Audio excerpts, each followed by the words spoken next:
샬롬! 오늘의 외대 복음화를 통해 내일의 세계 복음화를 꿈꾸는 저는 한국외대 CCC 정세진 순장입니다.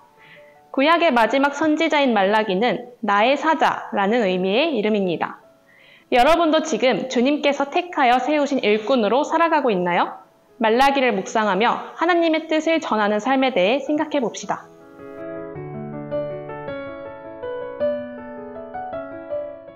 말라기가 활동하던 시대는 절망과 회의의 시대였습니다.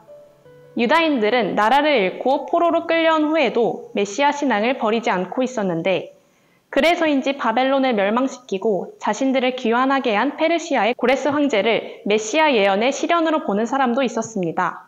그래서 그들은 이제 곧 다윗의 치세 같은 풍요롭고 평화로운 번영의 시대가 열릴 것으로 기대했습니다. 하지만 현실은 그렇게 낭만적이지 않았습니다. 유다인들이 고국으로 귀환한 후에도 페르시아의 정치적 영향력에서 자유롭지 못했고 그것은 세금 등 다양한 영역에서 그들의 삶을 억압했습니다. 폐허로 변한 고국에서 그들의 생활은 고될 뿐이었습니다. 게다가 학개와 스가랴는 성전을 건축하면 이스라엘이 번창할 것이라 예언하였으나 성전이 완성된 후에도 그들이 기대한 것처럼 물질적인 풍요로 이어지지 않았고 그들의 삶은 나아지지 않았습니다. 그러자 하나님의 뜻과 때를 이해하지 못한 유다인들은 크게 실망했고 냉소주의와 불신앙에 빠지게 되었습니다.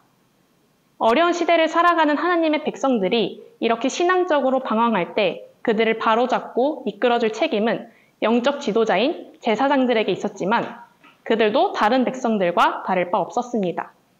때문에 이 시대는 점점 더 어두워져만 갔습니다. 이와 같은 상황 속에서 하나님을 의지하기보다 원망하고 의심했으며 예배도 무성의하고 형식적으로 변해버렸습니다. 말라기의 예언은 바로 이러한 시대를 살아가던 이스라엘 백성들에게 전하는 외침이었습니다.